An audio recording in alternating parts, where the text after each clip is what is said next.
আল্লাহ রাব্বুল আলামিন বলেন কুল্লু নাফসিন যায়িকাতুল মাউত ওয়া ইন্নামা তুওয়াফাউনা উজুরাকুম ইয়াওমাল কিয়ামাহ।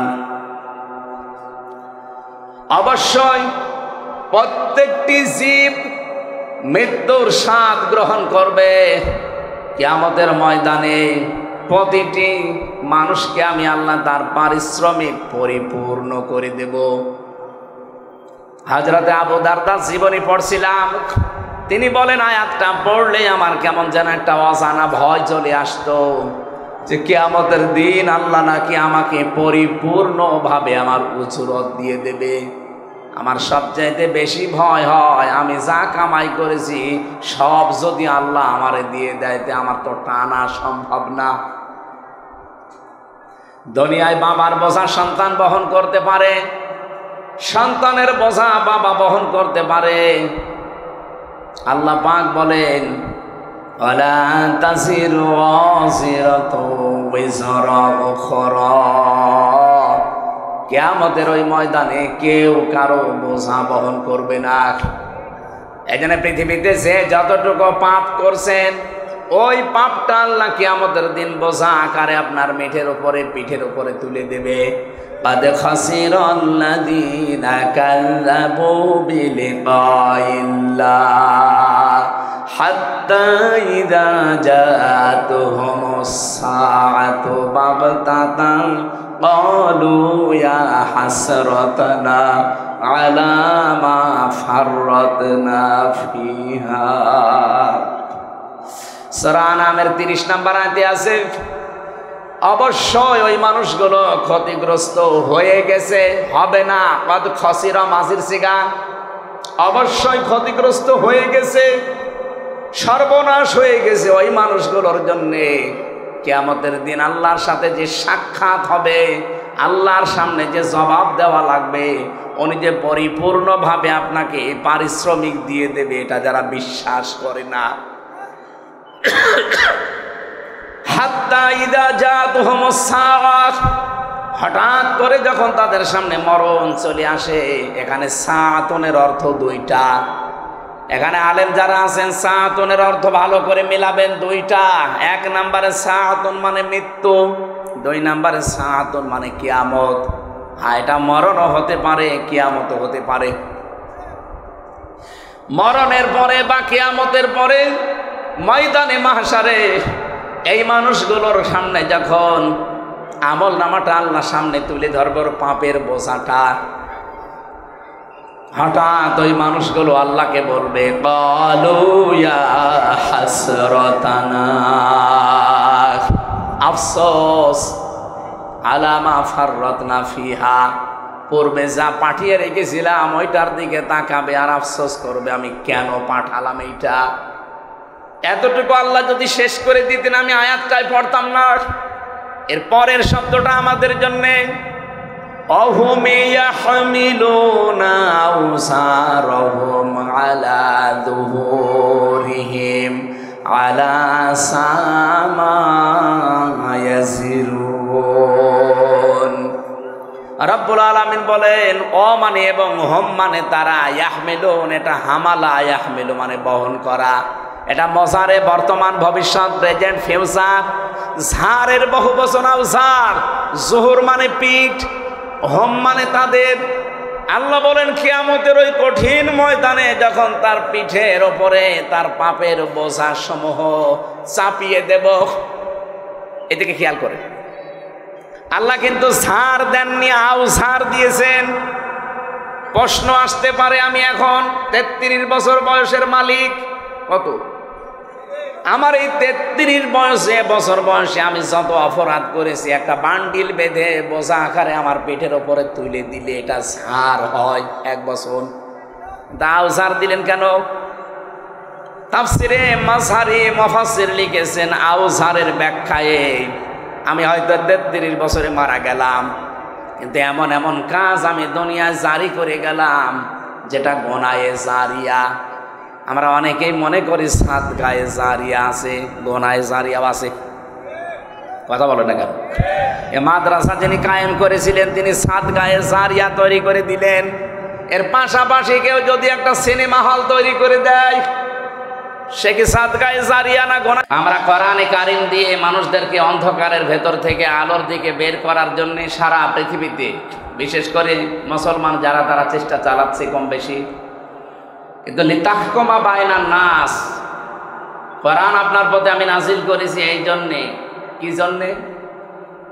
মানুষের ভেতরে যেন আপনি ন্যায় বিচার করতে পারেন। এটা কিন্তু বাস্তবে এখনো সম্ভব হয়নি। কথা বলেন না কেন?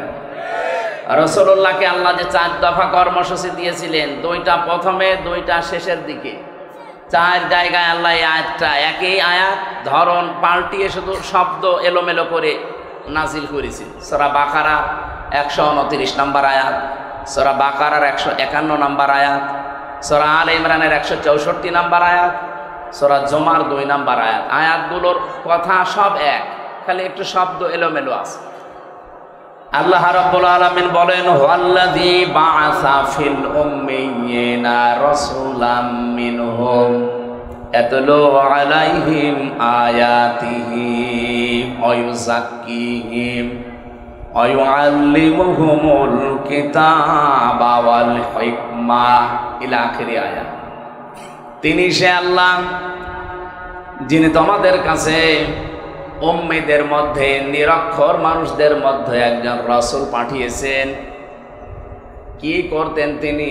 ইয়াতলু আলাইহিম আয়াতিহি, তোমাদের কাছে তিনি আল্লাহর আয়াতগুলো তেলাওয়াত করে শোনাতেন।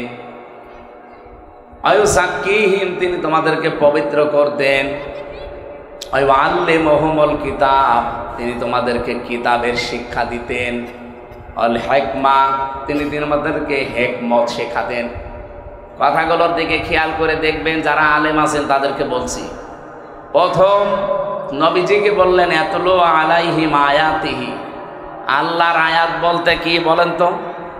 কোরআন। আরো জোরে বলেন। আল্লিমুহুমুল কিতাব, কিতাব বলতে কি? একই কথা 2 জায়গায় দিলেন কেন? তাফসীর মাহফিলে আলেমরা আসবে এই কারণে, আর যারা সাধারণ মানুষ তারা আসবে এই কারণে, এটা যেন শুনে আপনারা সওয়াব পেয়ে বাড়ি চলে যান। আর ওনাদের জন্য এইটা না, ওনাদের জন্য চিন্তা ভাবনার খোরাকি আছে এখানে। আফালা ইয়াতাদাব্বারুন আল কোরআন, কি হয়েছে তোমাদের? কোরআন নিয়ে কেন চিন্তা ভাবনা করো না? আমরা আয়াতুল্লাহ বলতে আল্লাহর কিতাব বুঝি, কিতাবুল্লাহ বলতেও আল্লাহর কিতাব বুঝি। রাসূল আসবে, উনি আল্লাহর আয়াত তেলাওয়াত করে শোনাবে, তিনি পবিত্র করবে আমাদেরকে, এরপরে আবার বলেন তোমাদেরকে কিতাবের শিক্ষা দেবে। কি এটা? কি প্রথমে যে 2টা কাজ তিনি ইয়াতলু আলাইহিম আয়াতিহি, আল্লাহর আয়াত তেলাওয়াত করে মুহাম্মদুর রাসূলুল্লাহ শুনিয়েছিলেন। আয়ুযাক্কিহিম, এটা দিয়ে তিনি পবিত্রও করেছিলেন, হয়তো ব্যক্তি, পরিবার, এ পর্যন্তই। এরপরে আরো 2টা শব্দ আছে, আল্লিমুহুমুল কিতাবা ওয়াল হিকমা। এই 2টা করতে গেলে অবশ্যই আপনাকে কিতাবের শিক্ষা হিকমতের সাথে এটা বাস্তবায়ন করা লাগবে। ওই জামানায় আরবদেরকে নিরক্ষর বলা হয়, উম্মি বলা হতো। ওরা যতদিন পর্যন্ত কোরআনে কারিম তেলাওয়াত করেছে, নিজেদের ভেতরে সংশোধনী চালিয়েছে, এ পর্যন্ত কোনো সমস্যা দেখা দেয়নি। কিন্তু যখনই আয়াতের এই পরের 2টা শব্দ আল্লিমুহুমুল কিতাব, তিনি তাদেরকে কিতাবের শিক্ষা দিয়েছেন, মানে কিতাবের এটা বাস্তবায়ন করে দেখিয়েছেন। আল হিকমা শব্দের ব্যাখ্যা পড়লে আপনি এটা ক্লিয়ার পেয়ে যাবেন ফি জিলালিল কোরআনের ভেতরে। হিকমা শব্দটা হাকামা থেকে এসেছে।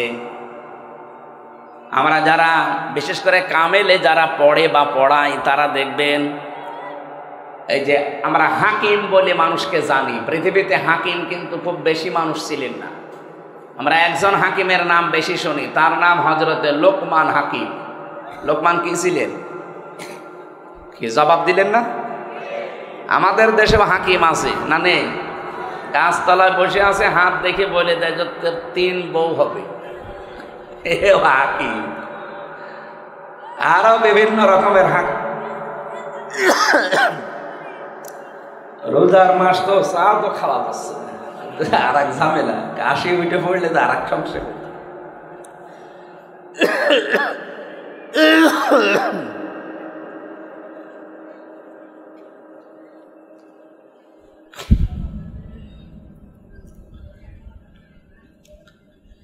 এক নম্বরে আমরা জানি উলামা, 2 নম্বরে জানি ফোকাহা, 3 নম্বরে জানি হোকামা। এই যে শব্দগুলোর ব্যাখ্যা আছে না, আলেম বলা হয় তাদেরকে যাদের কাছে জ্ঞান আছে, আলো আছে। আর জ্ঞানের সর্বোচ্চ উৎস কোনটা বলেন তো, আরো জোরে বলেন। এই কিতাবের জ্ঞান যাদের আছে, কিতাবের আলো যাদের কাছে আছে, তারা আরবি ভাষায় কি আলেম। আরো জোরে বলেন। ফোকাহা, ফকি থেকে এর বহুবচন ফোকাহা। এটা কাদেরকে বলা হয়? এই পৃথিবীতে যেই মানুষগুলো কোরআনের গভীরে ঢুকে কিছু নিয়ে আসতে পারে, এদেরকে ফকি বলা হয়। 3 নম্বরে হুকামা, হাকিম। এটা কারা? কোরআনে কারিমের শুধু জ্ঞান না, শুধু এর ভেতরে ঢুকে তথ্যগুলো নিয়ে আসবে তা না, এখান থেকে এমন কিছু তথ্য পৃথিবীর মানুষকে জানাবে যা এর আগে অনেকেই জানাতে পারবে না। হযরত লোকমান হাকিম, ওনার মতো কালো চেহারার মানুষ এ পৃথিবীতে আর 2 জন ছিল বলে আমরা পেয়েছি। একজন হযরতে মাহজা রাদিয়াল্লাহু তাআলা আনহা, আর একজন হযরতে বেলাল রাদিয়াল্লাহু তাআলা আনহু। এই 2 জন মানুষ ছিল হযরতে লোকমান হাকিমের মতো এরকম কালো চেহারা আর এরকম ঠোঁট ঝোলা। এদের চেহারার যা বর্ণনা বলছি, হাড়ির তলা দেখেছেন না, তার চাইতেও কালো ছিল। এত কালো মানুষ, কিন্তু ভেতরের অবস্থা ছিল একেবারে ধবধবে সাদা ফর্সা। আমরা বাংলাদেশে কিছু ফর্সা মানুষ দেখি, উপরে ফিটফাট, মাথার চুল থেকে পায়ের স্যান্ডেল পর্যন্ত পুরাটা সাদা, কিন্তু ভেতরে পুরাটা কালো, যেমন দরবেশ। আমি নাম নিলাম না। ওনার মাথার চুল থেকে পায়ের স্যান্ডেল পর্যন্ত পুরাটা সাদা না, কোনো জায়গায় কোনো কালো পেয়েছেন আপনি? পুরা সাদা, কিন্তু ভেতরে এত কালো ছিল। 36,000 কোটি টাকা আল্লাহ রাস্তায় পাঠিয়ে দিয়েছে। আমি মালয়েশিয়া যেয়ে, সিঙ্গাপুরে যেয়ে দেখি হোটেলের নিচে বসে আছে কয়েকজন। কি এখানে? হুজুর আমরা আগেই পালিয়েছি। আগে পালালেন কেন? এখানে আপনি যে সাহেব পাড়া বানিয়েছেন ওখানে থাকবেন না? হুজুর ওখানে থেকে মায়ের খাবো। বাংলাদেশের মানুষ এখানে আছে, যদি শোনে যে সাহেব পাড়ায় আমি আছি, তালা ভেঙে পিটাবে আমার। এই জন্য হোটেলে চুরি করে আসি, কেউ জানে না। আপনি যেন আবার বাইরে যেয়ে বলি দিয়েন না। পাগলকে যদি বলা হয় যে শাক নাড়াবি না, ও আরো বেশি নাড়াবে না। ও আমার আরো মনে করে দিল। এই শয়তানগুলো সব এখন বেশিরভাগ থাইল্যান্ডে, বেশিরভাগ রয়েছে সিঙ্গাপুরে, মালয়েশিয়া, পালিয়ে আছে। বাকিগুলো আমেরিকা, কানাডায় তো গিয়েছে। আর আল্লাহর বিশেষ ওলি যারা, তারা আছে প্রতিবেশী রাষ্ট্রে। আমি বলছিলাম হযরতে বেলাল, হযরতে মাহজা, লোকমান হাকিম রহমতুল্লাহ আলাইহে, এই মানুষগুলো উপরে ছিল কালো, ভেতরে ছিল পুরা ধবধবে সাদা। আমাদের অন্তর ঠিক ওই রকম করা দরকার না? আর ওটা যদি 100 ভাগ করতে চান, তাহলে ওই আল্লিমুহুমুল কিতাব, এই যে হোকামা থেকে এসেছে, যেটা আপনাকে কিতাবের শিক্ষা ব্যবস্থা জারি করা লাগবে। আর এটার দায়িত্ব হামজার না, এটার দায়িত্ব ওই 300 এমপি যারা ছিল তাদের। তারা যদি একবার বলে, মাননীয় স্পিকার আমরা কোরআনে কারিমের শিক্ষা ব্যবস্থা চাই, উনি যদি বলে হাত তোলেন, আজিজুর রহমানের মতো যদি 151 জন বলে হ্যাঁ হাত তুলেছি, ওই দিনই পাশ হয়ে যাবে। কিতাবের শিক্ষা ব্যবস্থা বাংলাদেশে জারি হয়ে যাবে। 5 বছরের ভেতরে দেখবেন দেশের চেহারা পাল্টিয়ে গেছে। মালয়েশিয়া এখন যিনি স্বরাষ্ট্রমন্ত্রীর দায়িত্বে আছেন, বাংলাদেশে যেমন ইসলামী ছাত্র শিবির আছে না, কথা বলেন না কেন? কেন্দ্রীয় সেক্রেটারি জেনারেলের নাম কি? সাদ্দাম হোসেন, নুরুল ইসলাম সাদ্দাম মনে হয়। হ্যাঁ, নুরুল ইসলাম সাদ্দাম আমাদের খুলনা বিভাগের কৃতি সন্তান। এই যে পাশের জেলায় বাড়ি খুলনা,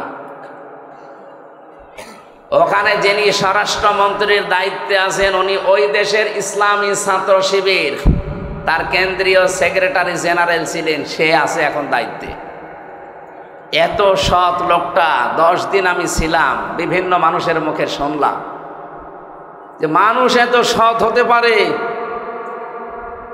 তা আমরা চাই ইসলামী ছাত্র শিবির শুধু মালয়েশিয়া না, ইসলামী ছাত্র শিবির শুধু তুরস্ক না, এটা যদি বাংলাদেশের যারা আছে এরাও এই কেন্দ্রের সেক্রেটারি সভাপতি, এই মানুষগুলো যদি দায়িত্ব এই দেশে পায়, আর এরকম মানুষ যদি 151 জন তৈরি হয়, শিক্ষা ব্যবস্থায় আপনি এই কোরআন দেখবেন 100 মার্কের তৈরি হয়ে গেছে।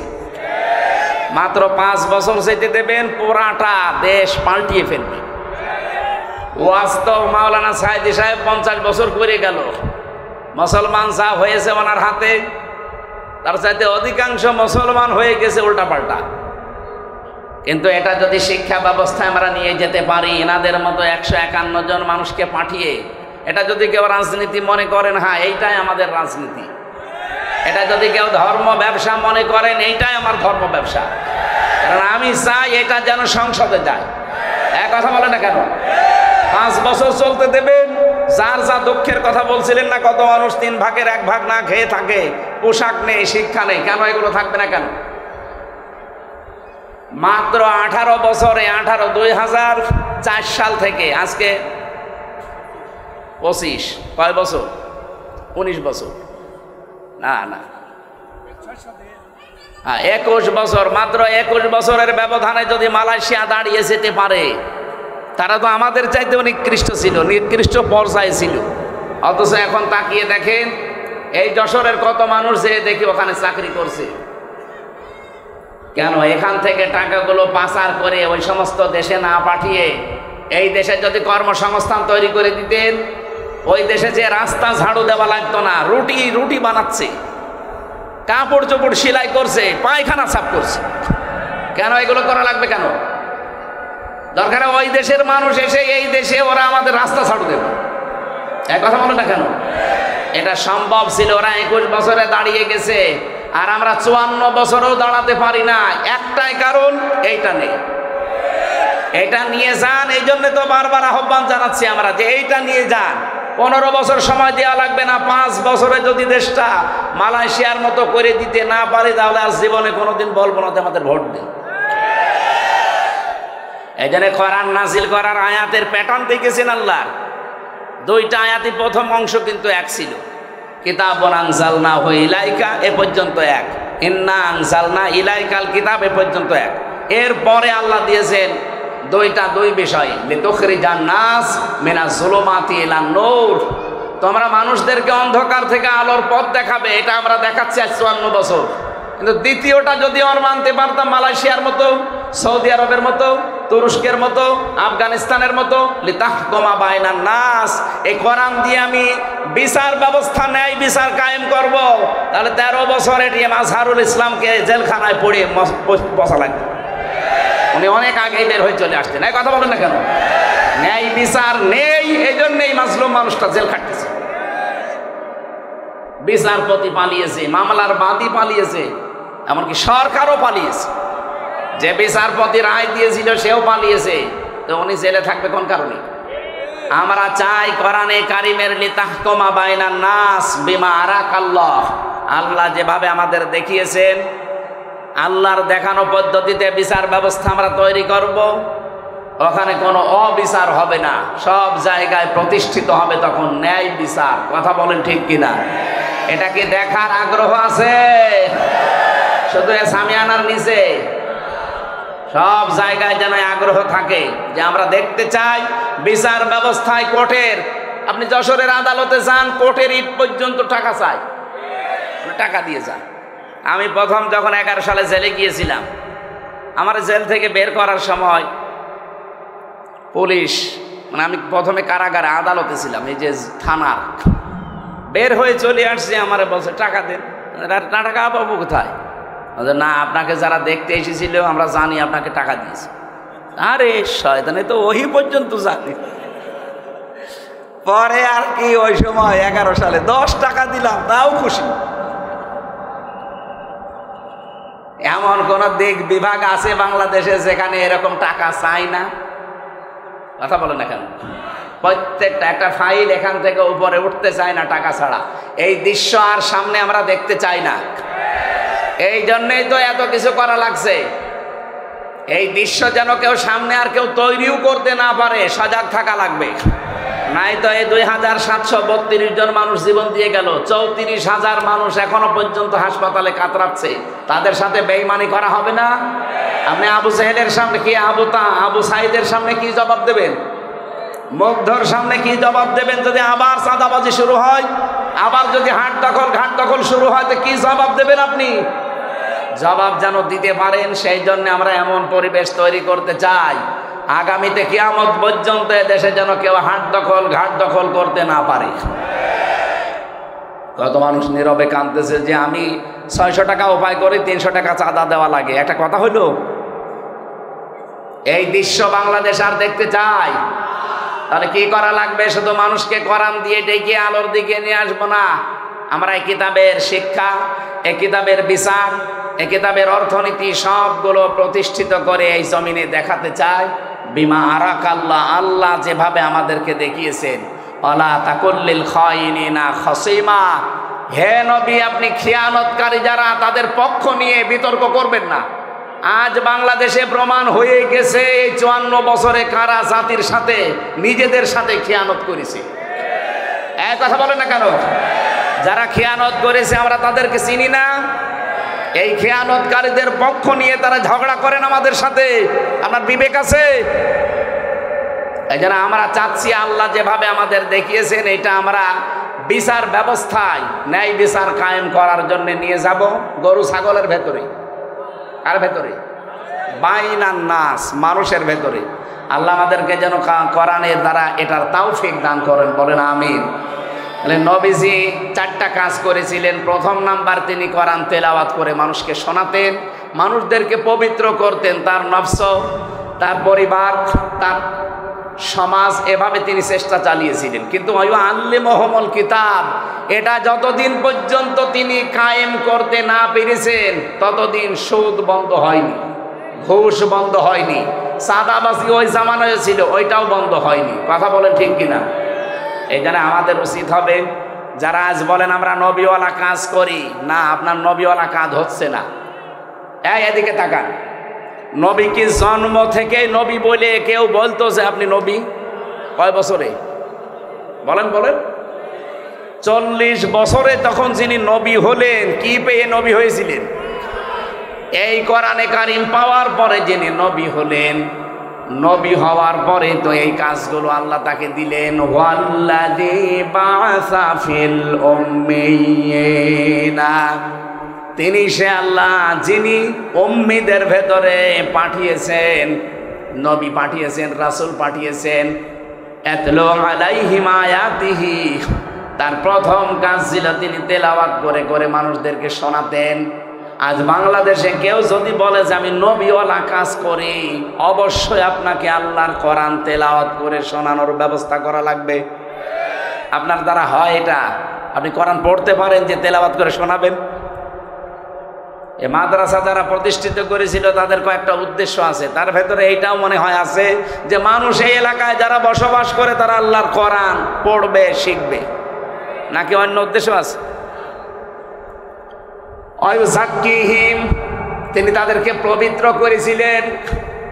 কোন পর্যায়ে পৌঁছিয়েছে তাদের পবিত্রতা? আমরা যদি আজ কোরআনে কারিম দিয়ে ব্যক্তি, পরিবার, সমাজ, রাষ্ট্রকে পর্যন্ত পবিত্র করতে পারতাম। এই যে যাকিয়ুন থেকে শব্দটা এসেছে, খলিফাতুল মুসলিমিন হযরতে ওমর রাদিয়াল্লাহু তাআলা আনহু, তিনি রাতের বেলায় বসে হিসাব করছিলেন। লম্প ধরিয়ে যে আলো, জয়তুনের তেল সীসার উপরে দিয়ে তিনি আগুন লাগিয়ে হিসাব করছিলেন। হঠাৎ করে ওই দেশের প্রধান বিচারপতি হযরতে আলী রাদিয়াল্লাহু তাআলা আনহু এশার নামাজ পড়ে তিনি আসলেন, ডাক দিলেন, হযরত ওমর, প্রধান বিচারপতি আলী কিসের জন্য এসেছেন? রাষ্ট্রের কোনো কথা আমাকে বলার জন্যে, না ব্যক্তিগত পারিবারিক কোনো কথা বলার জন্যে? হযরতে আলী ওই সময় প্রধান বিচারপতি, তিনি বললেন, না, আমার পারিবারিক জীবনে একটা সমস্যা হয়েছে, ওইটা আপনার সাথে শেয়ার করার জন্য এসেছি, একটু পরামর্শ নেব। হযরত ওমর সঙ্গে সঙ্গে তিনি বাতিটা লিভিয়ে দিলেন। হযরতে আলীর কিন্তু মন খারাপ হয়ে গেছে, কি আমি একটা দেশের প্রধান বিচারপতি এসেছি রাষ্ট্রপ্রধানের কাছে, উনি আমারে দেখে আরো আলোকসজ্জা করবে কি, আরো আলো লিভিয়ে দিলেন। হযরত ওমর তার মনোভাব বুঝতে পেরে ডাক দিয়ে বলেন, প্রধান বিচারপতি আলী, আপনাকে আমি কিন্তু প্রথমে জিজ্ঞাসা করেছি যে আপনি কেন আসলেন, রাষ্ট্রের কোনো কাজ নিয়ে নাকি পারিবারিক কোনো কাজ নিয়ে? আপনি যেই বলেছেন যে রাষ্ট্রের কোনো কাজ না, পরিবারের, আমি কিন্তু হিসাব করছিলাম রাষ্ট্রের জনগণের টাকায় কেনা তেল দিয়ে রাষ্ট্রের হিসাব করছিলাম। আপনি এসেছেন পারিবারিক জীবনের কোনো ফয়সালা নিতে, জনগণের টাকা দিয়ে এই হারিকেন বা লম্প অথবা মোমবাতির যে তেল পুড়বে, এইটা দিয়ে আপনার পারিবারিক জীবনের কথাবার্তা না শুনবো, কিয়ামতে আমি জবাব দেব কি? হযরত আলী বলেন, কথাটা শোনার পরে তার প্রতি ভক্তি শ্রদ্ধা যা ছিল আমার আরো বেড়ে গেল। যে কি চিন্তা নিয়ে তিনি চলেন, একটা রাষ্ট্রের প্রধান, বাংলাদেশে 1628 জন মানুষ দায়িত্বে ছিল। আল্লাহর কসমে 54 বছর আমি বাদ দিলাম, শুধুমাত্র 5 বছরও যদি এই টেন্ডেন্সি নিয়ে এই 1628 জন মানুষ দায়িত্ব পালন করে দেখাতো, এ দেশটা মিনি জান্নাত হয়ে যেত। এরকম মানুষ আমরা পেয়েছি, হ্যাঁ পেয়েছি খুব কম। মাওলানা মতিউর রহমান নিজামী তার ভেতরে একজন। রাষ্ট্রের দায়িত্ব, মন্ত্রণালয়ের দায়িত্ব পালন করে 26 টাকা বেঁচেছিল, ওটা ফেরত দিয়েছে। হযরত ওমরের একেবারে অরিজিনাল উত্তরসূরি না, আলী হাসান মোহাম্মদ মুজাহিদ রহমতুল্লাহ আলাইহি, রাষ্ট্রের দায়িত্ব পালন করতে গিয়ে অণুবীক্ষণ যন্ত্র দিয়ে 4 আনাও দুর্নীতি খুঁজে পাওয়া যায়নি। এই ধাঁচের মানুষগুলো মাত্র 1628 জন যদি তৈরি হয়ে যেত, এই দেশটার জন্য 54 বছর লাগার কথা না, 54 দিনে এই দেশ জান্নাত হওয়ার কথা। আমরা ওই রকম বিষয় চাই না। এই জন্য আমার প্রথম এবং শেষ ফাইনাল কথা এইটাই, আপনাকে পবিত্র হওয়ার জন্যে কোরআনে কারিমের কাছে আসা লাগবে। আর এটা দিয়ে যদি একেবারে পুঙ্খানুপুঙ্খানু ন্যায় বিচার দেখতে চান, তাহলে কোরআনের বিচার ব্যবস্থা, শিক্ষা ব্যবস্থা, স্বাস্থ্য ব্যবস্থা, এগুলো দেখাতে হবে, তাছাড়া সম্ভব না। আল্লাহ রাব্বুল আলামিন আমাদেরকে বাস্তব জীবনে যেন আল্লিমুহুমুল কিতাব এর একটা প্রেক্ষিত, এর একটা মানে রাস্তা কিন্তু সামনে আল্লাহ তৈরি করে দিয়েছেন। এখন বাংলাদেশের মানুষ চাইলেই সম্ভব কিতাবের শিক্ষা ব্যবস্থার সামনে জারি করার ব্যবস্থা করা। খালি আতলু আলাইহিম আয়াতিহি ওয়া ইউযাক্কিহিম পর্যন্ত থাকলে হবে না, ওয়া ইউআল্লিমুহুমুল কিতাবা ওয়াল হিকমা, এই দুইটার সামনে এখন দেখানোর সময়। এরপরও যদি কারো ব্যর্থতার পরিচয় দেন, আগামী 100 বছরেও আর আল্লাহ এই সুযোগ দেবে না। কথা বলে না কেন? আমরা চাই শিক্ষা থেকে শুরু করে যত বিভাগ আছে বাংলাদেশে, সব জায়গায় যেন আল্লাহর কোরআনের বিধান চালু হয়। বলেন আমিন। আমরা 6666টি আয়াত থেকে, যেহেতু রমজান মাস, এই কেন্দ্রিক একটা আয়াত পড়েছি, সূরা আলে ইমরান 185 নম্বর আয়াত। খুব খেয়াল করে শুনবেন, নিজের জীবনে যদি মেলাতে পারেন এই মাহফিল সাকসেস হবে। আর যদি বলেন এসেছি সুর শোনার জন্য শুনে চলে গেলাম, যা আপনি আগে চলে যান, আমি একটা টান দিয়ে দিই, টান শুনে চলে যান নাকি? আল্লাহ রাব্বুল আলামিন বলেন, কুল্লু নাফসিন যায়িকাতুল মাউত ওয়া ইন্নামা তুওয়াফাউনা উজুরাকুম ইয়াওমাল কিয়ামাহ। অবশ্যই প্রত্যেকটি জীব মৃত্যুর স্বাদ গ্রহণ করবে। কিয়ামতের ময়দানে প্রতিটি মানুষকে আমি আল্লাহ তার পারিশ্রমিক পরিপূর্ণ করে দেব। হযরতে আবু দারদার জীবনী পড়ছিলাম, তিনি বলেন আয়াতটা পড়লে আমার কেমন যেন একটা অজানা ভয় চলে আসতো, যে কিয়ামতের দিন আল্লাহ নাকি আমাকে পরিপূর্ণভাবে আমার উজরত দিয়ে দেবে। আমার সবচাইতে বেশি ভয় হয় আমি যা কামাই করেছি সব যদি আল্লাহ আমারে দিয়ে দেয়, আমার তো টানা সম্ভব না। দুনিয়ায় বাবার বোঝা সন্তান বহন করতে পারে, সন্তানের বোঝা বাবা বহন করতে পারে। আল্লাহ পাক বলেন, ওয়ালা তাজিরু ওয়াজিরাতু বিজরা উখরা, কিয়ামতের ওই ময়দানে কেউ কারো বোঝা বহন করবে না। এজন্য পৃথিবীতে যে যতটুকু পাপ করছেন ওই পাপটা আল্লাহ কিয়ামতের দিন বোঝা আকারে আপনার পিঠের উপরে তুলে দেবে। قد خسر الذين كذبوا بلقاء الله حتى إذا جاءتهم الساعة بغتة قالوا يا حسرتنا على ما فرطنا فيها। সূরা আনামের 30 নম্বর আয়াতে আছে, অবশ্যই ওই মানুষগুলো ক্ষতিগ্রস্ত হয়ে গেছে, হবে না। কদ খসিরা মাজির সিগা, অবশ্যই ক্ষতিগ্রস্ত হয়ে গেছে, সর্বনাশ হয়ে গেছে ওই মানুষগুলোর জন্যে। কিয়ামতের দিন আল্লাহর সাথে যে সাক্ষাৎ হবে, আল্লাহর সামনে যে জবাব দেওয়া লাগবে, উনি যে পরিপূর্ণভাবে আপনাকে পারিশ্রমিক দিয়ে দেবে, এটা যারা বিশ্বাস করে না।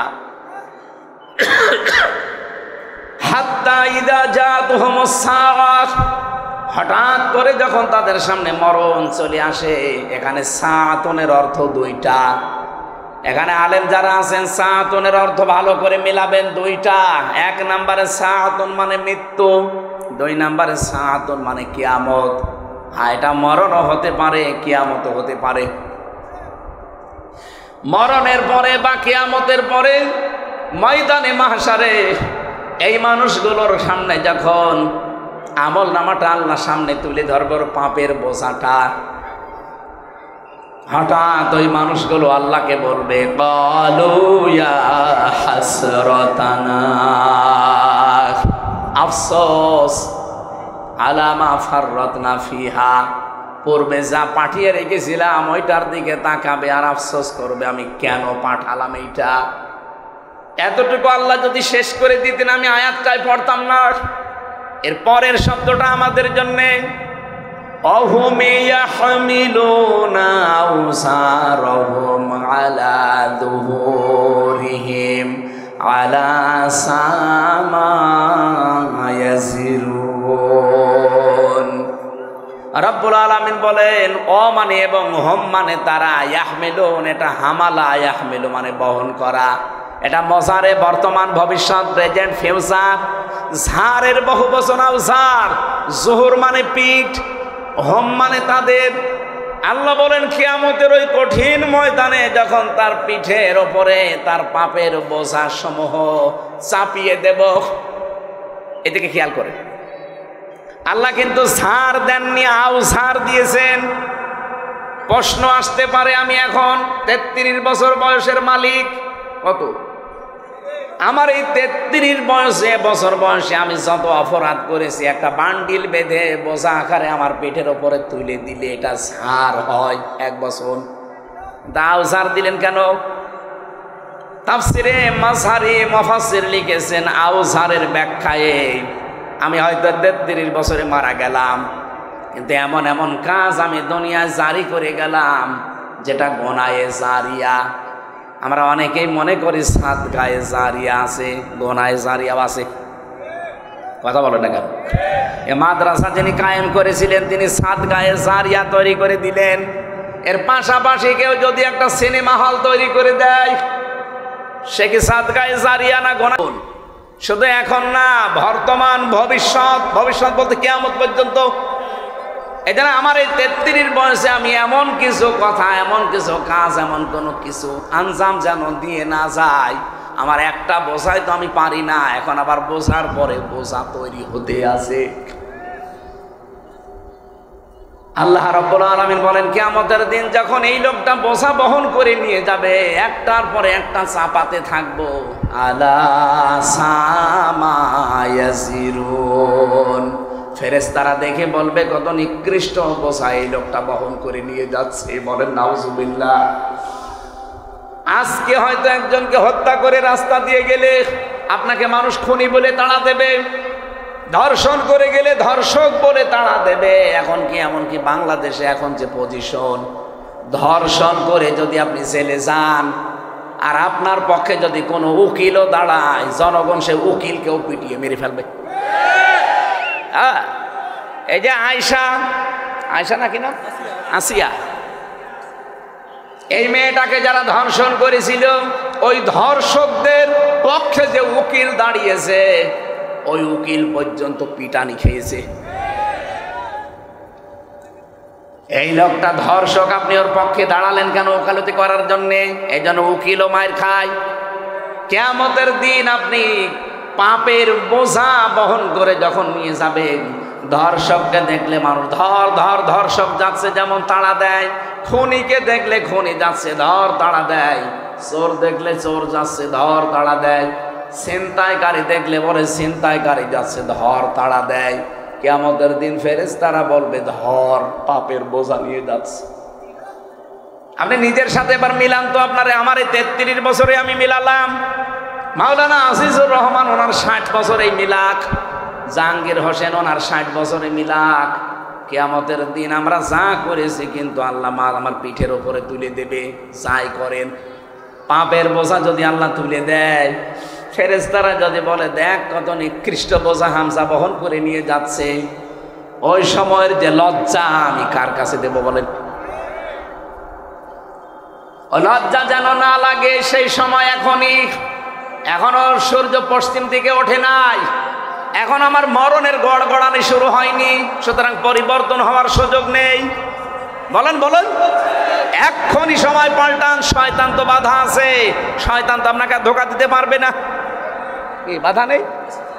এরপরেও যদি আপনি পরিবর্তন হতে না পারেন, আপনি মনে করবেন আপনি নিজেই একটা শয়তান। শয়তান বাধা আছে, এরপরও এত সুযোগ থাকার পরও আপনি যদি পাল্টাতে না পারেন, শয়তান বাধা আছে, আপনি পাল্টাতে পারেন না, আপনাকে ধোঁকা দেয় কে? তার মানে আপনি নিজে একটা শয়তান। কথা বলে না কেন? আপনার থেকে তো এখন আমার মনে হয় আশ্রয় চাওয়া লাগবে। আমরা আউযু বিল্লাহি মিনাশ শাইতানির রাজিম বলি, এখন বলা লাগবে আউযু বিল্লাহি মিনাজ যশোর তো বলা যাচ্ছে না। এই জন্য আমরা এই মুহূর্তে সিদ্ধান্ত নেওয়া লাগবে, কিয়ামতের দিন আল্লাহ প্রত্যেককে তার উজুরত যা করেছে লোকটা একেবারে পঙ্খানো দেবে, কোনো কম বেশি নেই। ফামান যুহজিহা আনিন নার, খুব কঠিন শব্দ। আমি ব্যাখ্যায় পড়তে গিয়ে আমি নিজে আশ্চর্য হয়ে গেছি, এর আগে আমি এভাবে বুঝিনি। ফামান যুহজিহা, আল্লাহ রাব্বুল আলামিন বলেন যেই লোকটাকে বাঁচিয়ে দেওয়া হবে, যুহজিহা আনিন নার, জাহান্নামের আগুন থেকে বাঁচানো হয়েছে না বাঁচানো হবে? বলেন বলেন। তার মানে পরীক্ষা আমাদের সবার সামনে আছে।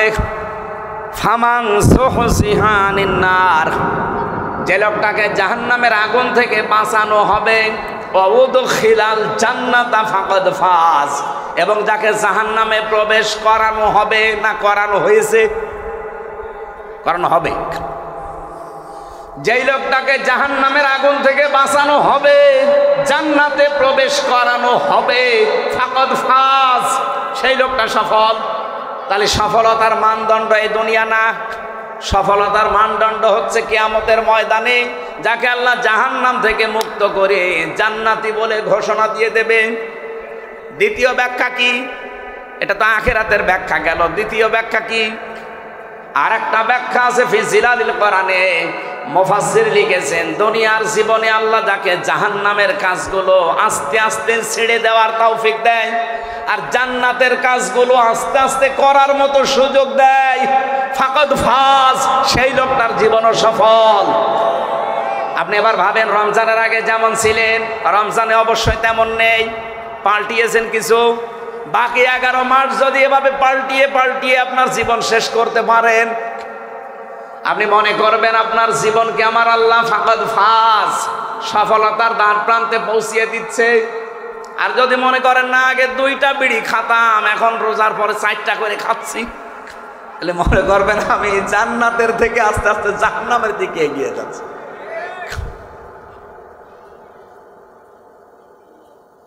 এই যে জান্নাত আর জাহান্নাম দুইটা শব্দ, একটা প্রথম জাহান্নামের একটা নাম আছে নার। জাহান্নামের নাম কি?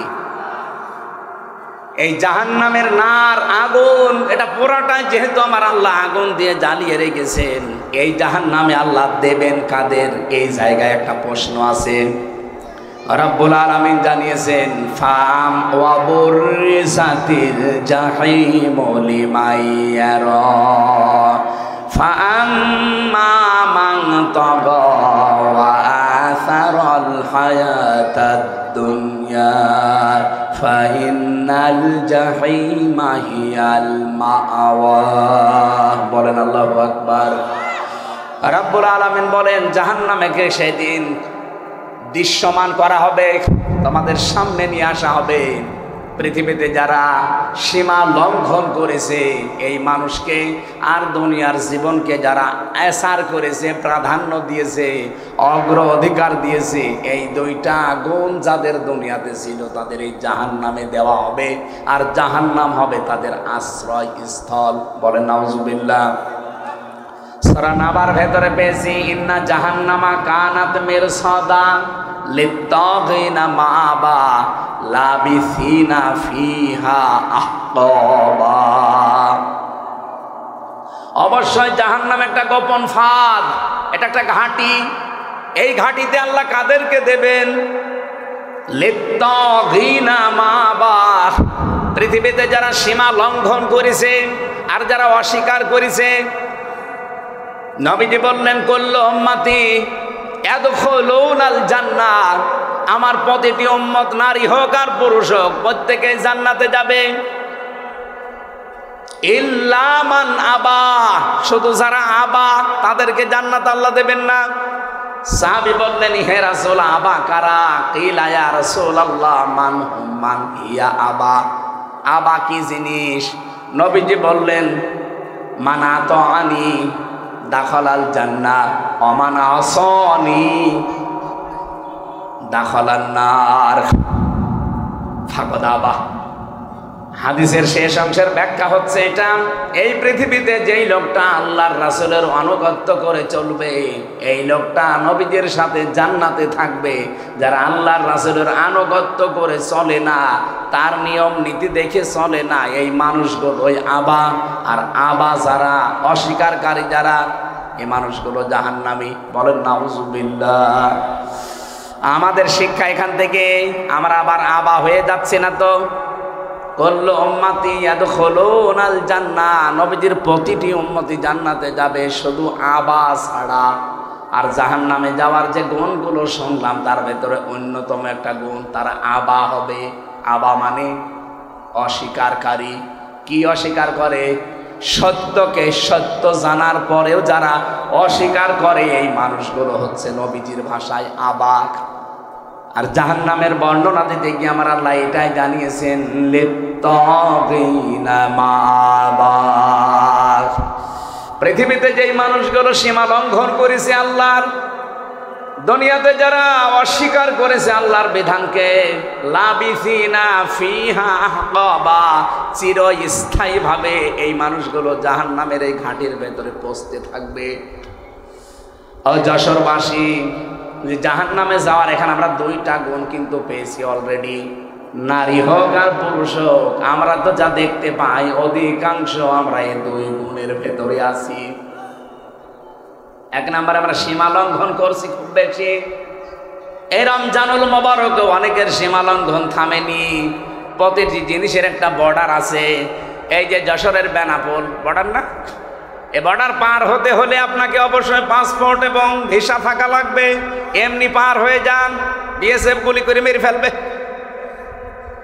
আল্লাহ পাক বলেন আমারও একটা বর্ডার আছে। আমার বর্ডার, বাংলাদেশে প্রায় বর্ডার আছে 22টা। এই তার ভেতরে বেনাপোল একটা, আর আল্লাহর বর্ডার 23টা। কয়টা? হ্যাঁ, 8টা। না না, আল্লাহর বর্ডার একটা কে বলেছে আপনাকে? আল্লাহর বর্ডার 500টা। এই কোরআনে আল্লাহ বর্ডার দিয়েছেন 500। কয়শো? রমজানুল মোবারকে আমার আল্লাহর বর্ডার কি? শুধু না খেয়ে থাকলে যদি আপনার রোজা হয়ে যেত, আমি যে হাদিস পড়েছিলাম এবার আলেমদেরকে বলছি, নবীজি কিন্তু আসিয়ামু আজিজি বিহি দেননি, দিয়েছেন কি আসসাউমু লি ওয়া আনা আজিজি বিহি। সিয়াম আর সওমের ভেতর পার্থক্য কি? সিয়াম হচ্ছে ধারাবাহিক, কন্টিনিউ, একটার পর একটা আসবে। আর সওম কিন্তু শুধুমাত্র ধারাবাহিকভাবে আসবে না, এটা পালন করে আপনাকে হক আদায় করে ওই মানে যেতে হবে। এই জন্য অন্যান্য নবীর উম্মতদের উপরে সিয়াম ফরজ ছিল। কি ছিল? আমার এই কথাটা সবাই হয়তো বুঝবেন না, এখানে বোঝার মতো কিছু মানুষ আছে, তাদের জন্য এটা আলাদা বলছি। সিয়াম আর সওম এক জিনিস না। পৃথিবীতে যত নবীর উম্মত ছিল তাদের উপরে সওম ফরজ ছিল না সিয়াম? বলেন বলেন। কুতিবা আলাইকুমুস সিয়াম, তোমাদের উপরে রোজা ফরজ করে দিলাম, লিখে দিলাম। কামা কুতিবা আলাল্লাযীনা মিন ক্বাবলিকুম, তোমাদের পূর্বে যারা ছিল তাদের উপরে ওই সিয়াম কি ছিল? বলেন বলেন। এটা যেহেতু কন্টিনিউ আসে, ধারাবাহিক, একটার পর একটা চলে আসতে থাকে, আপনি দেখবেন অন্যান্য নবীর উম্মতদের সিয়ামের সাথে আমাদের সিয়ামের মিল নেই। কি? ইহুদিরা মুসা নবীর উম্মত বলে যারা দাবি করে, ওরা এই পৃথিবীর এখন সবচাইতে বড় নিকৃষ্ট জাতি। ওরা মানুষকে ধোঁকা দিয়ে বোকা বানিয়ে দুনিয়া থেকে বিদায় করে দিচ্ছে। ফিলিস্তিনে যুদ্ধবিরতির নাম দিয়ে মুসলমান শিশুদেরকে, নারীদেরকে ঘরের ভেতরে ঢুকিয়ে বোম বাস্টিং করে দুনিয়া থেকে বিদায় করে দিচ্ছে। এদের মতো ধোঁকাবাজ, এদের মতো অপকর্মকারী পৃথিবীতে আর নেই। এ পৃথিবীর যত বড় বড় অপকর্ম সব মূল হোতা ইহুদিরা। আপনি দেখেন, সে ওদের জন্মে থেকে শুরু হয়েছে। এই যে বিড়ি, যদিও যশোরে বড়ি কথা বলা ঠিক না, সব তো এখানেই হয়। এ পাশে হয় না নাভারণে? নাভারণ না বেনাপোলে হয় জানো? এই যে বিড়ি, এটার দ্বারা যে কত রকমের ক্ষতি হয়, কমপক্ষে 5টা ক্ষতি তো আপনার শরীরের হয়, তার ভেতরে একটা আপনার কলিজা নষ্ট হয়ে যায়। এটা মানেন তো নাকি? বিজ্ঞান দ্বারা প্রমাণিত পৃথিবীতে একটাই মাত্র খাবার, যে খাবার বিক্রি করার আগে তার গায়ে লিখে দেওয়া লাগে যে এটা নিষিদ্ধ। নাম কি? বিড়ির আগে লেখা নেই, সতর্ক বার্তা লেখা নেই, যেটা খেলে কি হয়? ক্যান্সার হয়। সেটা যেহেতু এই জেলায় তৈরি হয়, আর আমি যেহেতু আছি, এই জন্য বেশি ফতোয়া দিতে পারছি না, হালকা পাতলা বলছি। এই যে বিড়ি, এর মূল হোতা, আবিষ্কারক যারা প্রথমে এই পৃথিবীতে বিড়ি বানিয়েছে, ইহুদিরা। কারা? আপনি যত অপকর্ম, সে বড় হোক ছোট হোক, এর মূলে দেখবেন ইহুদিরা। পৃথিবীতে মানুষ মারার তালিকায় এখন ইহুদিরা। যেন রোজা অবস্থায় হাজারো মুসলমান এখন পৃথিবীতে দোয়া করছে, রব্বুল আলামিন মরণ আমরা নিতে রাজি আছি, আমাদেরকে মরণ দাও, তবে এইভাবে ইহুদিদের হাতে অপমান করে আমাদের মরণ দিও না। ওরা যা আরম্ভ করেছে, ওদের পতন না দেখা পর্যন্ত তুমি আমাদের মৃত্যু দিও না। পৃথিবীর নিকৃষ্ট জাতি ইহুদি, অভিশপ্ত জাতি ইহুদি, আল্লাহর ভাষায় গায়রিল মাগদুবি আলাইহিম ওয়ালাদ-দাল্লিন। এই জাতিরাও রোজা রাখে, কিন্তু ওরা সেহরি করে না। খ্রিস্টানরাও রোজা রাখে, ইফতারি করে না। মুশরিক যারা আমাদের এই দাদা বাবু হিন্দুরা, ওরাও রোজা রাখে, কিন্তু ওরা উপবাস থাকে, সেহরিও করে না, ইফতারিও করে না। এর আগে যত নবীর উম্মত দেখবেন, আমি প্রায় 70টা লিখেছি এখানে। হযরতে মরিয়ম আলাইহিস সালাম তিনি রোজা রেখেছিলেন, তার রোজার ধরন ছিল আমাদের মতো না। আল্লাহ পাক সূরা মরিয়মের ভেতরে দিয়েছিলেন, তিনি রোজা রাখা অবস্থায় সব খেতে পারতেন, সব পান করতে পারতেন, কিন্তু কথা বলতে পারতেন না। তাহলে মরিয়ম, ওনাদের রোজা কি? যে কথা বলা যাবে না, তাছাড়া সব করা যাবে। কি কথা বলে না কেন? খ্রিস্টানদের, ইহুদিদের, মুশরিকদের রোজা দেখলেন, কিন্তু আমাদের রোজা কি ওই রকম? আমাদের রোজায় সেহরি আছে, ইফতারি আছে, এবং 4টা জিনিস আছে। কয়টা? বলেন বলেন। এই জন্য এর নাম সিয়াম না, এর নাম সাওম।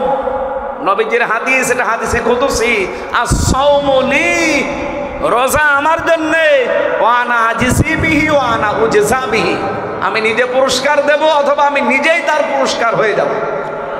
তাহলে সাওমের কয়টা ব্যাখ্যা বলছি আমি? 4টা। 1 নম্বরে খাবার থেকে, 2 নম্বরে পানীয় থেকে, 3 নম্বরে স্ত্রী সহবাস থেকে, 4 নম্বরে হারাম যত কাজ আছে সব কাজ থেকে আপনাকে বিরত থেকে আল্লাহকে দেখানো লাগবে, এর নাম রোজা। অন্যান্য নবীর উম্মতের উপরে কি ফরজ ছিল? সিয়াম। বলেন বলেন। আমাদের উপরে রোজা। সিয়াম তো দিয়েছে, সিয়ামকে পরিপূর্ণতায় নিয়ে যেতে হলে অন্য নবীর উম্মতের মতো আপনি খাবার খাবেন, কথা বলবেন না, রোজা হবে? হবে না। মরিয়ম আলাইহিস সালাম শুধু কথা বন্ধ, খাবার খেতেন, পানি খেতেন, রোজা হয়ে যেত। আমাদের এরকম নেই। আমাদের রোজা হচ্ছে, রোজা থাকবেন কিন্তু এই 4টা জিনিস থেকে আপনি বিরত থাকবেন।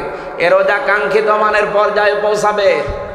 আল্লাহ রাব্বুল আলামিন জাহান্নামের যে আগুন আছে এখান থেকে বাঁচিয়ে রায়আন নামক একটা দরজা দিয়ে এমন জান্নাতে প্রবেশ করাবে, যেখানে প্রবেশ করা হয়ে গেলে আল্লাহ তালাবদ্ধ করে দেবে, অন্য কাউকে আর ঢুকতে দেবে না।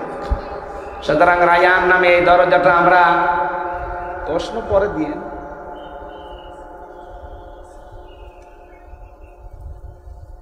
এতক্ষণে না কি করে কি, এতক্ষণও যদি না করে থাকে, আর আমি পারি না তো ওইটা। আয়াতকে এখন শেষ করবো না, এ পর্যন্ত থাকবে? হ্যাঁ, শেষ করে দেব। বলতে তো আমিও চাই আমাল হায়াতুদ দুনিয়া ইল্লা মাতাউল গুরুর আছে। আমিও বলতে যাচ্ছি যে চিঠি দিচ্ছে বারবার, কি করবো? এই চিঠিটা পরে হবে না, আগে আগে হবে, আগে হবে, এটা তারপরে ওয়াজ হবে।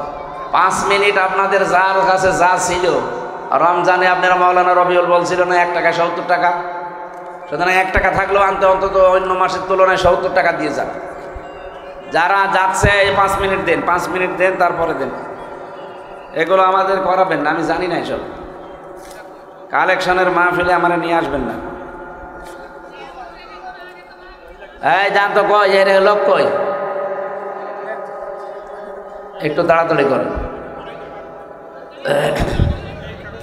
আপনাদের এই সারসা, এরপরে কোথায় যেন স্যার আর মাহফিল আছে আর একটা, হ্যাঁ 6 তারিখে না 5 তারিখে আছেন?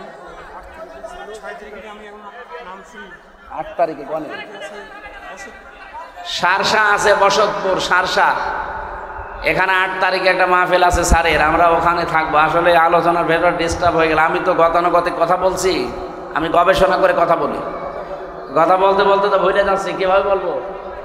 আপনি এখানে এসে বলেন, আমি শুনি। জীবনে আপনি সিয়ামের আর সাওমের ব্যাখ্যা শুনেছেন? আজকে শুনলেন প্রথম।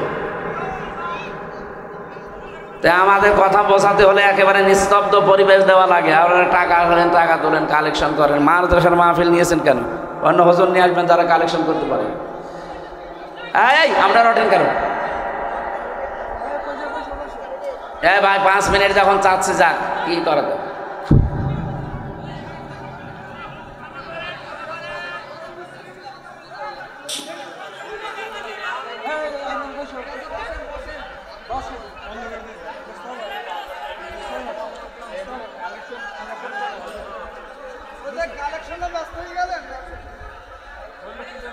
এই মাদ্রাসার জন্য না, আমি জীবনও এটা তো বলতামও না, আমি এটা পারিও না।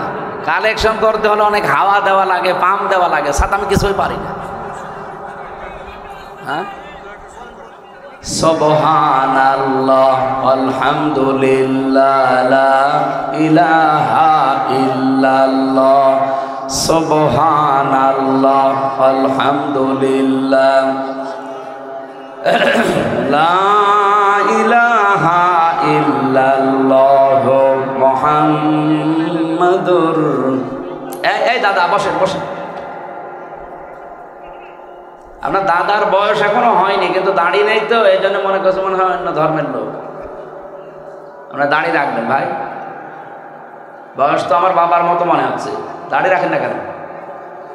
দাড়ি রেখে দেবেন, সুন্নত নবীজির এটা। যারা দাড়ি কাটেন তারা তো 24 ঘন্টায় গোনাতে আছে, নবীজির গলায় ছুরি দেওয়ার মতো গোনা হয়। এই জন্য এটা যারা রাখেননি আপনারা রেখে দেবেন। আমরা আসল সফলতা আসল বিফলতার কথা শোনাচ্ছিলাম। পৃথিবীর জমিন সফল এবং বিফল হওয়ার জায়গা না। এই পৃথিবীতে যদি আমি সারা জীবন না খেয়ে খেয়েও মারা যায়, অপমান হয়েও মারা যায়, মরণের পরে যদি আল্লাহ জাহান্নামের কাছ থেকে, জাহান্নামের আগুন থেকে বাঁচিয়ে জান্নাতি বলে ঘোষণা একবার দিয়ে দেয়, ফাকাদ ফাজ, আমার জীবন সফল।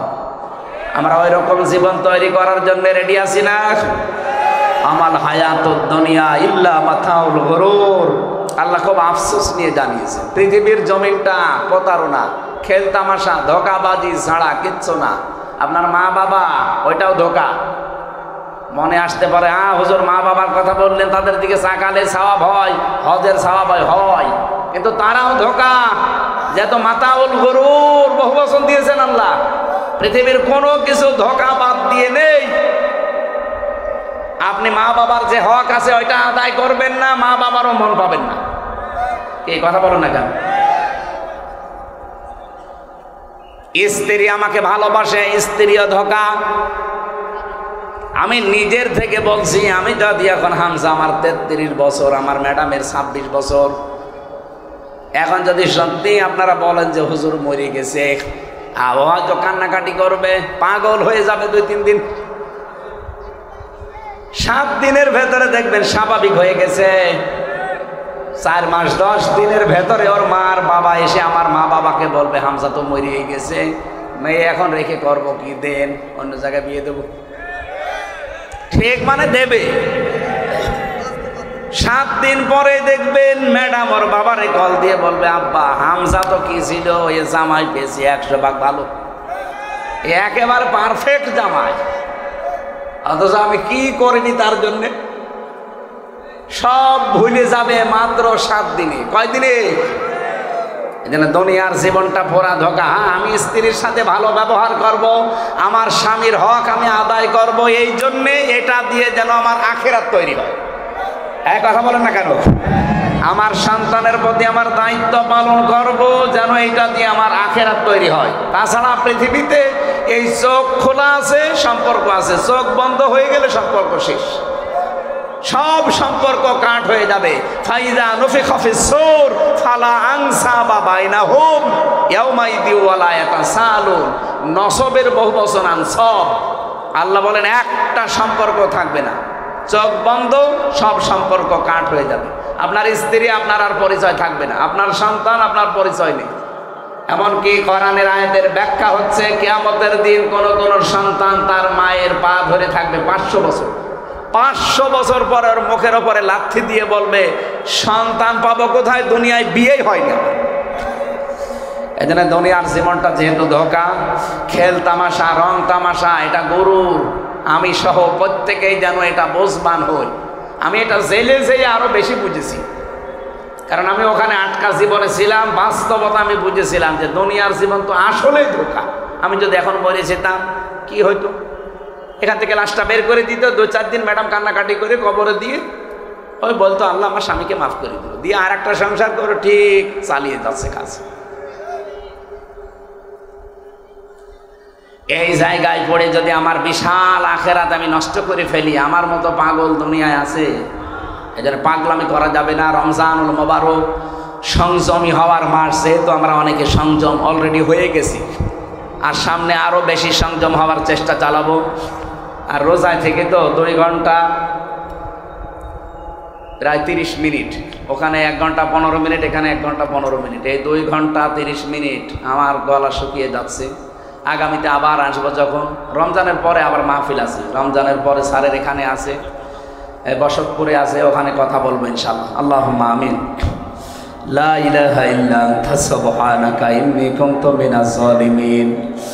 আল্লাহ তাআলা রমজানুল মোবারকে আমার অসুস্থ শরীর, গলাও শুকিয়ে যাচ্ছে, এই জন্য আমি আর বেশিক্ষণ টানতে পারলাম না। যতটুকুই বলেছি আল্লাহ আমল করার সুযোগ দাও। এই আয়াতটা আমাদের জীবনে তুমি 100 ভাগ কার্যকর বানিয়ে দাও। কিয়ামতের দিন যেন এই আয়াতটা আমাদের পক্ষে সাক্ষী দিয়ে জান্নাতে পৌঁছিয়ে দেয়। ফামাগে যুহজিহা আনিন নার ওয়া উদখিলাল জান্নাতা ফাকাদ ফাজ। জাহান্নাম থেকে যাকে মুক্ত করে জান্নাতি বলে তুমি ঘোষণা দিয়ে জান্নাতে পৌঁছিয়ে দেবে, তার জীবন সফল। দুনিয়ায় যারা আস্তে আস্তে পাপের কাজগুলো ছেড়ে দিয়ে দিয়ে ভালো ভালো কাজে যারা এগিয়ে যেতে পারবে তাদের জীবন সফল। আয়াতের এই দুইটা ব্যাখ্যায় তুমি আমাদের জন্য কার্যকর করে দাও। সম্মানিত মা বোনেরা যারা পর্দা আড়ালে বসে আছে এদেরকে তুমি খাদিজার মতো আয়েশার মতো বানিয়ে দাও। কত মানুষ অসুস্থ, আল্লাহ তুমি শেফায়ে কামেলা আজেলা নসিব করে দাও। যে পরিবারে শান্তি নেই মেয়েদেরকে তুমি শান্তি দান করো। যারা অসুস্থ, অনেকে এমন রোগ আছে মানুষের কাছে বলাও যায় না, আল্লাহ আমাদের রোগগুলো তুমি শেফা দিয়ে দাও। সন্তানাদি যাদের দিয়েছো আল্লাহ মানুষের মতো মানুষ বানাও। দুনিয়ার জীবনের সফর শেষ করলে তারা যেন দোয়া করে রব্বির হামহুমা কামা রব্বায়ানি সাগীরা। মাহফিলের সম্মানিত সভাপতি, প্রধান অতিথি, বিশেষ অতিথি, যত মানুষ এখানে এসেছে সবাইকে তোমার কাছে দিয়ে গেলাম, ওমরের মতো বানিয়ে দাও। এই গগা এলাকায় মাটির নিচে যত মানুষ ঘুমিয়ে আছে কোরআনের ইজ্জতে মাফ করে দাও। আল্লাহ তাআলা কখন কার কাছে আজরাইল এসে যায় জানি না, যখনই আসবে জীবনে একবার হলেও যেন বলতে পারি লা ইলাহা ইল্লাল্লাহু মুহাম্মাদুর